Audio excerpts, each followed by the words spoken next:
কণ্ঠ, সর্বদা সত্যের পথে। দি আর্ট অফ লিভিং রামপুরহাট সেন্টারের উদ্যোগে পরম পূজ্য শ্রী শ্রী রবিশঙ্করজির ৬৮তম জন্মজয়ন্তী উপলক্ষে এদিন রামপুরহাট ১ নম্বর ব্লকের দখলবাটি অঞ্চলের পুরাপাড়া গ্রামে অনুষ্ঠিত হল স্বেচ্ছায় রক্তদান শিবির। শিবিরে উপস্থিত ছিলেন শিক্ষক দীপক গুপ্ত। তিনি জানান, এই শিবিরে 50+ রক্তদাতা রক্তদান করেন। সেই রক্তদাতাদের মধ্যে 30% মহিলা। এইভাবেই আমরা বিভিন্ন সেবামূলক কর্মকাণ্ড চালিয়ে যাব আগামী দিনে।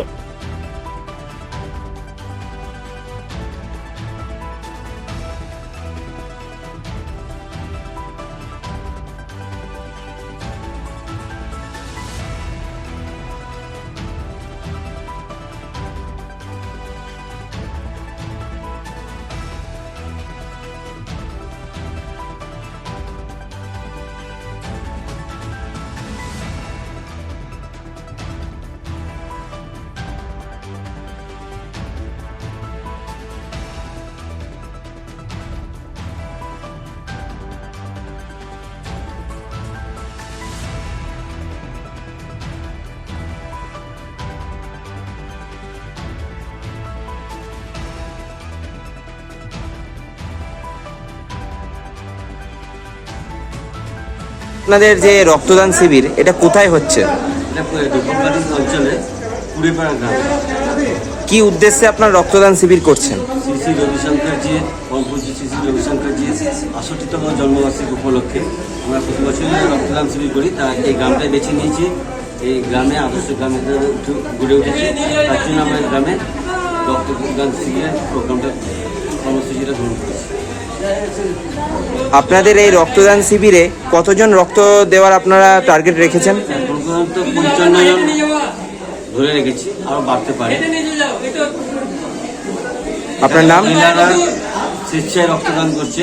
গ্রামের মহিলারা যে আগের থেকে রক্ত দিতে যে ভয় পেত, সেই ভয় ভীতি কাটিয়ে উঠতে পেরেছে এবং তারা স্বেচ্ছায় রক্তদান শিবিরে অংশগ্রহণ করেছে। আপনার নাম? তফসিল জাতির মহিলা। আপনার নাম? দীপক গুপ্ত, আর্ট অফ লিভিং। আজকে আপনাদের the art of living Rampurhat সেন্টারের উদ্যোগে যে রক্তদান শিবির হচ্ছে, সেটা কি উপলক্ষে হচ্ছে? গুরুজির জন্মদিন উপলক্ষে এটা হচ্ছে, আর গ্রামবাসীরা নিজের উদ্যোগ করে করেছে। আমাদের Rampurhat art of living centre থেকে করা হয়েছে। আমরা এদের সহযোগিতা এত সুন্দর করে করতে পারছি, আমাদের খুবই ভালো লাগছে। আর আমরা নিজেকেও খুব কৃতজ্ঞ মনে করতে পারছি যে এত সুন্দর সেবা আমরা দিতে পারছি।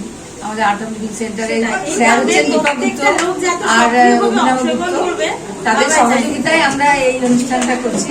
আর গ্রামবাসীরা, আমাদের যারা মেম্বার আছে, সদস্য, সবাই খুব নিজের থেকে আন্তরিকভাবে এই সেবাটা দিচ্ছে, যার জন্য আমরা নিজেকে খুব ধন্যবাদ। এই গ্রামের মানুষ থেকে অনেক অনেক ধন্যবাদ যে এত সুন্দর আয়োজন করার জন্য। আমরা আর্ট অফ লিভিং পরিবারের তরফ থেকে এখানে আমরা সবাই এসে যতটুকুনি পারছি সেবা দেওয়ার চেষ্টা করছি। অশেষ ধন্যবাদ। সক্রিয়ভাবে অংশগ্রহণ করছে, সত্যি এটা ভাবা যায় না। সব শেষে আমি একটা কথা বলবো, কি করে। ব্যুরো রিপোর্ট, বীরভূমের কণ্ঠ।